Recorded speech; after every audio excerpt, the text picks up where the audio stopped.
Hello dear students, welcome in the world of physics. विद्यार्थी मित्रांनो, आपण एक अत्यंत जबरदस्त असा चॅप्टर शिकतोय, रोटेशनल डायनामिक्स. रोटेशनल डायनामिक्स मध्ये या लेक्चर मध्ये आपण शिकणार आहेत बेंडिंग ऑफ अ सायक्लिस्ट. सायक्लिस्टचं बेंड होणं. अरे बघ रे बाबा, हे काय असतं? मास्टर काय शिकवायला लागले तुला? मला सांग, तू सायकल चलवलायस ना रे कधीतरी लाईफ मध्ये? हो की नाही? सायकल चलाया ना आपने, सायकल या फिर मोटरसायकल वगैरे. तर बेटा, जेव्हा रोड कर्व होत असतो, म्हणजे रोड असा सरळ आहे आणि रोड आता बेंड झालाय, वळण आलेला आहे रस्त्याला. रोड अभी अपना टर्न लेने वाला है, तो मुझे बताओ ऐसे समय में जब हम साइकिल पे होते हैं या मोटरसायकल पर असतो, तर आपण काय करतो बेटा? त्या ठिकाणी आपण सायकल किंवा मोटरसायकल बेंड करतो. बरोबर आहे नाही? असं बेंडिंग करत असतो ना. तर हे का करतो बाबा आपण? त्याच्या पाठीमागे फिजिक्स काय, हे सगळं काही या लेक्चर मध्ये अगदी सविस्तरपणे आपल्याला समजून घ्यायचं आहे. तुम्हाला खास करून आहे ना, हे कुठं पाहायला मिळतं बघा. तुम्ही मोटरसायकल्सच्या रेस लावलेल्या असतात पहा, त्या पाहिल्यात का कधी? बाईक्स ज्या असतात ना मोटरसायकलच्या, म्हणजे रेस पाहिल्यात का नाही कधी? टीव्हीवर वगैरे. तेच मी म्हणू लागलो. तर त्या ठिकाणी बघा, ते किती जास्त बेंड होतात असं टर्नवर. तर ते का बरं नेमकं बेंड होत असतील? तसं बेंड झाल्यानं काय घडत असेल?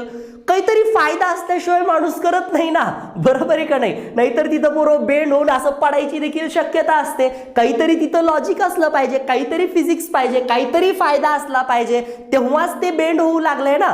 तर ते आपल्याला समजून घ्यायचंय की तो सायक्लिस्ट किंवा तो मोटरसायक्लिस्ट बेंड का होत असतो. ओके, चल रे बाबा, इकडे लक्ष द्या. सपोज कर आपल्या जवळ आहे ना एक कर्व रोड है. कैसा रोड है जी अपने पास? एक कर्व रोड है. देखो रे बाबा, यह इस प्रकार से अपने पास एक कर्व रोड है. दिख रहा है ना कर्व? हो गुरुजी, दिख रहा है कर्व रोड.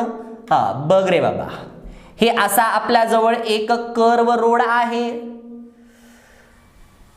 डुन डुन डुन डुन डुन डुन, वळणाचा मार्ग.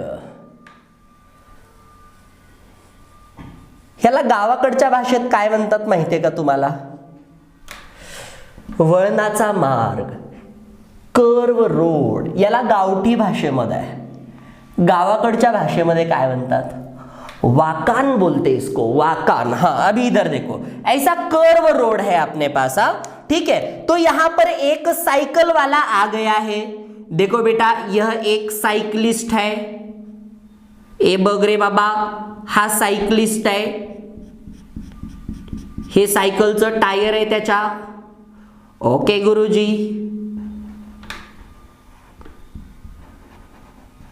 देखो, ये इस प्रकार से एक सायक्लिस्ट आहे. हे हँडल आहे बरं का. मास्तर, ते सायक्लिस्ट कुठे आहे? बसलाय त्याच्यावर. तर मला सांगा, हा सायक्लिस्ट कोणत्या साईडला बेंड करतो बरं? रोडच्या इनर साइडला का आउटर साइडला? मास्टर, इनर साइड काय असते, आउटर साइड काय असते, मला कळतच नाही बघा. इकडे बघ रे बाबा, रोड इकडच्या साइडला टर्न व्हायला आहे ना, आणि इकडून जर पाहिलं तर रोड इकडं टर्न व्हायला. पण बेटा, आपला सायक्लिस्ट इकडं जाणार आहे. ठीक आहे, तर पहा, रोड आहे ना, हे अशा पद्धतीनं जाऊ लागलाय. तर बेटा, ही इनर साइड असते आणि ही जी असते ही आउटर साइड असते. ठीक आहे, मला सांगा, हा रोड कर्व झालेला आहे ना, म्हणजे याचं कुठंतरी सेंटर यायला पाहिजे. तर समजा याचं सेंटर ऑफ कर्वेचर या ठिकाणी असं मी बोलतो. तर जिकडच्या साइडला सेंटर ऑफ कर्वेचर असतं, ठीक आहे, तिकडची जी साइड असते रोडची, त्याला इनर साइड बोलायचं, आणि ही जी आहे ही आउटर साइड. आता आपला सायक्लिस्ट या डायरेक्शनला जाऊ लागलाय बघा, या पद्धतीनं. सांगा, तो कुठं बेंड होईल? इकडं. इकडं असा बेंड होईल काही असा बेंड होईल? कोणत्या साइडला बेंड होईल सायक्लिस्ट आपला?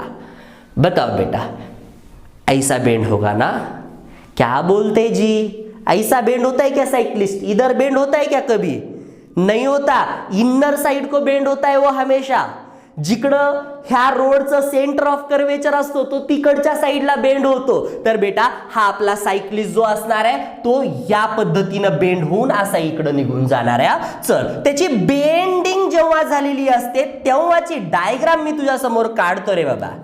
ये देखो, यहां पर अपना साइक्लिस्ट बेंड हुआ है. देखो रे बाबा, साइक्लिस्ट बेंड हुआ रे बाबा. बेंड क्यों हुआ मास्टर साइक्लिस्ट, वो तो हम देखेंगे आगे. पण बेंड तर झालाय तर झालाय मास्टर. मग काय चाललंय, आपल्याला त्याच्यावर क्वेश्चन विचारले जातात. काय क्वेश्चन विचारतात मास्टर त्याच्यावर, बघ बेटा काय क्वेश्चन विचारतात सांगतो. समज आपल्या सायक्लिस्टचा आहे ना इथं सेंटर ऑफ मास आहे, ठीक आहे. तर इथं जर मी एक व्हर्टिकल ऍक्सिस काढला, समझो बेटा यह वर्टिकल ऍक्सिस आहे, ठीक आहे. तर आपला सायक्लिस्ट जो आहे या वर्टिकल ऍक्सिस सोबत त्यानं बेंड झालाय ना. हे बघ बेटा, हा थीटा इतका त्याचा एंगल ऑफ बेंडिंग है. समझ में आ रहा है. देखो यह वर्टिकल एक्सिस है, तो वर्टिकल एक्सिस से उसने कुछ तो बेंड हुआ है. समझो ये ऐसा एक्सिस और साइक्लिस्ट ऐसा बेंड होता है, तो यहां पर जो एंगल बन रहा है ना उसको एंगल ऑफ बेंडिंग कहा जाता है. त्याला एंगल ऑफ बेंडिंग म्हणायचं. तर ते एंगल ऑफ बेंडिंग आपल्याला विचारतात किती आहे सांगा म्हणून, ठीक आहे. तर बेटा ते एंगल ऑफ बेंडिंग कॅल्क्युलेट करणं हा एक क्वेश्चन आहे याच्यावर. दुसरा क्वेश्चन काय माहितीये का, की तो जास्तीत जास्त किती सेफ स्पीडनं जाऊ शकतो. म्हणजे आता तो बेंड झालाय ना, ठीक आहे. आता कर्व रोडवर ऍक्सिडेंट व्हायचे चान्सेस तर फार असतात, तुम्हाला माहिती आहे. मग जास्तीत जास्त किती स्पीडनं तो सेफली जाईल हा दुसरा प्रश्न आहे याच्यामध्ये.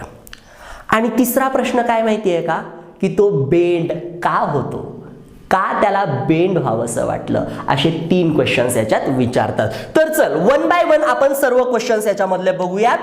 बेटा हे पहा, जेव्हा सायक्लिस्ट बेंड होतो ना तेव्हा सगळ्यात अगोदर तर पहा याची जी काही वेट असणार आहे, वेट कसं ऍक्ट करतं नेहमी व्हर्टिकली डाऊनवर्ड, हे mg वेट असणार आहे. आता हे वेट पडणारे रोडवर, रोड त्याला काय देणार आहे, रिॲक्शन. तर नॉर्मल रिॲक्शन जी असते या केसमध्ये ती नॉर्मल रिॲक्शन पहा या डायरेक्शन मध्ये जाते. दिस इज द नॉर्मल रिॲक्शन. बघ रे बाबा, नॉर्मल रिॲक्शन या डायरेक्शन मध्ये गेली, नॉर्मल रिॲक्शन, ठीक आहे. आता पोरो या ठिकाणी आहे ना अँगल ऑफ बेंडिंग म्हणजे बघा ह्या व्हर्टिकल सोबत बनवलेला अँगल, हा जो अँगल आहे इथला, या अँगलला काय बोलायचं, this is the angle of bending. बघ रे बा, इथं मी लिहितो, ये जो है यहां पर ये है एंगल ऑफ बेंडिंग. व्हर्टिकल सोबत बनवलेला तो अँगल आहे. तर तो अँगल अगोदर आपण शोधून काढूयात, त्याच्यासाठी फॉर्म्युला तयार करूयात. मी काय करतो माहितीये का, आपली जी नॉर्मल रिॲक्शन आहे ना, ही नॉर्मल रिॲक्शन याला 2 कंपोनेंट मध्ये रिझॉल्व करतो, ठीक आहे. तर बघ याचा एक कंपोनेंट या डायरेक्शनला जाईल, बरोबर आहे गुरुजी. तर बघ याचा या डायरेक्शनला जो कंपोनेंट जाईल ना तो असेल n cos थीटा, आणि एक कंपोनेंट या डायरेक्शनला जाईल, हा कंपोनेंट असेल n sin थीटा. बघ ना बेटा या ठिकाणी अँगल थीटा आहे, मग अँगलला लागून कॉस कंपोनेंट असतो, हा n cos थीटा झाला, हा n sin थीटा झाला, राईट आहे. तर आता या ठिकाणी ह्या वेटला कोणी बॅलन्स केलं, n cos थीटानं. आणि n sin थीटा कुठं चाललंय हे बघ, इकडं सेंटर ऑफ कर्वेचर आहे ना, रोडचं सेंटर आहे ना या डायरेक्शनला. तर बेटा हे सेंटर कडे चाललंय ना, म्हणजे हे काय प्रोव्हाइड करायला पाहिजे, सेंट्रिपिटल फोर्स. ओके, सो या ठिकाणी बघ मी असं लिहितो, फ्रॉम द फिगर, फिगर देखो जी, हाँ यहां पर ये वाला फिगर देखो, हाँ और मुझे बताओ फ्रॉम फिगर बेटा यह n cos थीटा जो है, n cos थीटा ये वाला, इसने किसको बैलेंस किया है, इसको, that is the weight mg. याला इक्वेशन 1 म्हणूयात आपण. आता साइक्लिस्ट जो है तो सर्कुलर मोशन करतोय, सर्कुलर मोशन बोले तो कंपलसरी क्या होना चाहिए रे बाबा, सेंट्रीपिटल फोर्स ऑटोमेटिक आता है क्या, किसी ने तो प्रोवाइड करना पड़ता है, प्रोवाइड करना पड़ता है। तो यहां पर सेंटर की ओर कौन जा रहा है, n sin थीटा, तो अपने को प्रोवाइड करेगा centripetal force. So centripetal force for this motion is provided by this n sin theta। देखो रे बाबा, यह n sin थीटा जो है यह अपने को क्या प्रोवाइड कर रहा है अभी, सेंट्रीपिटल फोर्स। हाँ मुझे बोलो क्या होता है सेंट्रीपिटल फोर्स का फार्मूला। गुरुजी कौन सा फार्मूला मैं आपको बताऊं, मुझे तो बहुत सारे फार्मूले याद है, मैं यहां पर यह फार्मूला यूज करता हूं, mv² डिवाइडेड बाय r। ठीक आहे, याला आपण इक्वेशन 2 असं म्हणूयात। आता मी काय करतो, इक्वेशन 2 जे आहे ना आपलं, त्याला आपण डिवाइड करूयात इक्वेशन 1। याला या इक्वेशन न डिवाइड करूयात। बघ काय होईल, n sin थीटा, इक्वेशन 1 काय आपल्याजवळ n cos थीटा, हा इकडे काय आपल्याजवळ mv² डिवाइडेड बाय r आणि डिव्हिजन मध्ये काय आपल्याजवळ mg। बघ आता या ठिकाणी हे m m कॅन्सल झालं की हो, n n कॅन्सल झालं की हो, sine theta by cos theta काय आलं हो, टॅन थीटा आलं हो, आणि इकडं काय आलं आपल्याजवळ, इथं आलं v² आणि हे r डिव्हिजन मध्ये येईल, सो rg। तर मला हे अँगल ऑफ बेंडिंग म्हणजे थीटा शोधायचा आहे, तर थीटा साठी फॉर्म्युला काय बनेल, हे टॅन इकडे जाईल म्हणजे टॅन इनवर्स झालं आणि इकडे काय आलं बेटा, v² divided by rg। So this is the formula for angle of bending.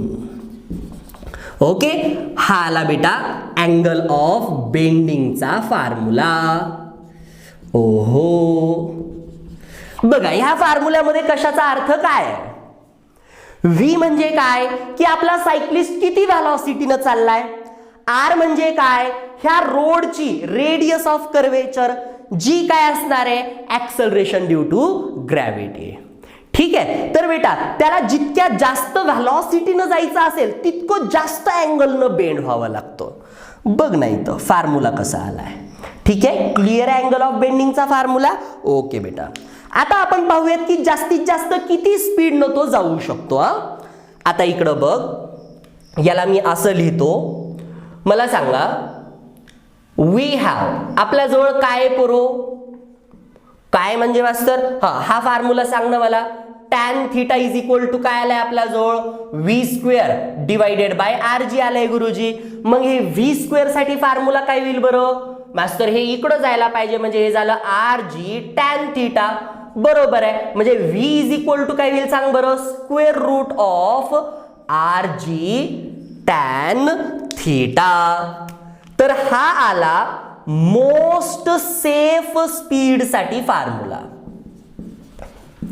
Most safe speed म्हणजे जास्तीत जास्त किती सेफ स्पीड न, ऍक्सिडेंट न होऊ देता, पलटी न होता तो जास्तीत जास्त किती स्पीड न जाऊ शकतो, तर या स्पीड न जाऊ शकतो। या फॉर्म्युलाकडे पाहून काही आठवायलंय का, कुछ याद आ रहा है क्या, बोलो। हाँ वो नहीं रे बाबा, मैं इसके बारे में फार्मूले के बारे में कुछ याद आ रहा है क्या बोल रहा हूं। असा फॉर्म्युला आपण पाहिला होता बघा बँकिंग ऑफ रोड मध्ये, बँकिंग ऑफ रोड मध्ये मोस्ट सेफ स्पीडचा हाच फॉर्म्युला आला होता ना, तर बेटा तोच फॉर्म्युला या ठिकाणी बेंडिंग ऑफ सायक्लिस्ट मध्ये देखील येतो। तर आता तुमचे दोन्ही क्वेश्चन झाले, एक अँगल ऑफ बेंडिंग कसं काढायचं, जसं अँगल ऑफ बँकिंग काढायचं तोच फॉर्म्युला अँगल ऑफ बेंडिंग साठी, आणि मोस्ट सेफ स्पीडचा फॉर्म्युला, हे दोन क्वेश्चन्स बेटा आता याच्यावरनं सुटतील। आता तिसरा प्रश्न या ठिकाणी काय शिल्लक राहतो की तो सायक्लिस्ट बेंड का झाला होता, why cyclist bend on the curve road. तर पोरो पहा, मी तुम्हाला सांगतो की तो का बेंड झाला होता। जर तो बेंड झाला नसता तर मला सांगा सायक्लिस्ट असा दिसला असताना आपल्याला, कसा हो मास्टर, बघ रे बाबा, ए राजा इकडं लक्ष दे, सायक्लिस्ट जर बेंड झाला नसता तर असा दिसला असता ना, त्याचं सगळंचे सगळं जे वेट आहे हे वेट व्हर्टिकली डाऊनवर्ड गेलं असतं आणि नॉर्मल रिॲक्शन अशी गेली असती. राईट आहे ना. मग मला सांगा सायक्लिस्ट बेंड झाल्यानं नेमकं काय घडलं, तर बेटा आपले नॉर्मल रिॲक्शन दोन कंपोनंट मध्ये रिझॉल्व झाली आणि आपल्याला सेंट्रिपिटल फोर्स मिळाला. आलं का लक्षामध्ये. जर सायक्लिस्ट बेंड नाही व्हायला तर मला सांगा इकडं त्याचा कंपोनंटच जाईना ना नॉर्मल रिॲक्शनचा.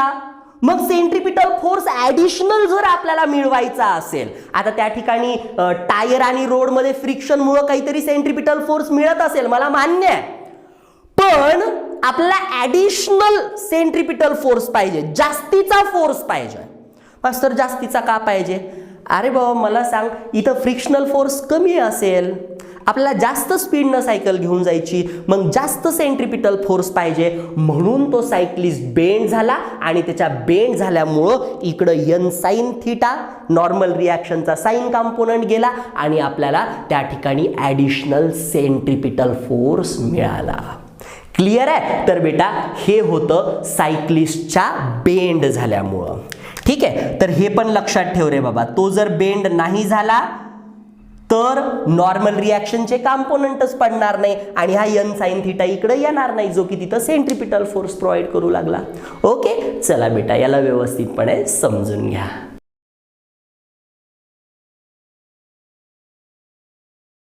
चल रे बाबा, एक जबरदस्त असा नोट पॉइंट पाहशील. सायक्लिस्ट का बेंड होतो? तर बेटा जेव्हा सायक्लिस्ट बेंड होतो ना त्यावेळेस त्याची जी नॉर्मल रिॲक्शन आहे त्याचे दोन कंपोनंट्स बनतात आणि त्यापैकी जो एन साइन थीटा आहे म्हणजे जो हॉरिझॉन्टल कंपोनंट आहे तो सेंट्रिपिटल फोर्स प्रोव्हाइड करतो आणि ती सायकल जी आहे ती त्या ठिकाणी सेफली निघून जाऊ शकते, पलटी होण्यापासून वाचू शकते, म्हणून तो सायक्लिस्ट बेंड होत असतो. ओके, तर बघ या ठिकाणी the cyclist bends on horizontal curve road. Cyclist horizontal curve रोडवर बेंड होतो कशासाठी? To generate additional centripetal force. तिथं सेंट्रिपिटल फोर्स जास्तीचा निर्माण व्हावा. हा जास्तीचा कोण देतं? N sine theta. मग अगोदरच कोणता असतो? तर फ्रिक्शनल फोर्स ऑलरेडी असतोच ना टायर आणि रोड मधला, पण जास्तीचा ॲडिशनल सेंट्रिपिटल फोर्स या एन साइन थिटा मुळे तिथं येत असतो to generate additional centripetal force. आणि त्याच्यामुळं तो काय करू शकतो? It can negotiate the curve road safely. तो सायक्लिस्ट जो आहे आपला, तो सायक्लिस्ट तो कर्व रोड अगदी सेफली निगोशिएट करू शकतो. निगोशिएट करणं म्हणजे तिथून निघून जाणं. विदाउट स्किडिंग ऑफ म्हणजे तो तिथून पलटी न होता अगदी सेफली निघून जाऊ शकतो. तर बेटा ह्या नोट पॉइंट मध्ये तुला काय लक्षात आलं? इतकंच लक्षामध्ये ठेवशील की सायक्लिस्ट किंवा मोटरसायक्लिस्ट कर्व रोड आला की असं बेंड होतात. बेंड होऊन काय होतं? तर त्या ठिकाणी ॲडिशनल सेंट्रिपिटल फोर्स जनरेट होत असतो. ओके, चल याला व्यवस्थितपणे समजून घे.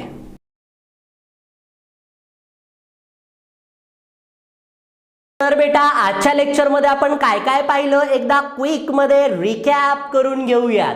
आज आपण बेंडिंग ऑफ सायक्लिस्ट शिकलो. यामध्ये आपण अँगल ऑफ बेंडिंग साठी फॉर्म्युला तयार केला. काय फॉर्म्युला आला आपल्याजवळ? Theta is equal to tan inverse of V square divided by R G. त्यानंतर मोस्ट सेफ स्पीड साठी फॉर्म्युला तयार केला. काय आलं? V is equal to square root of R G tan theta.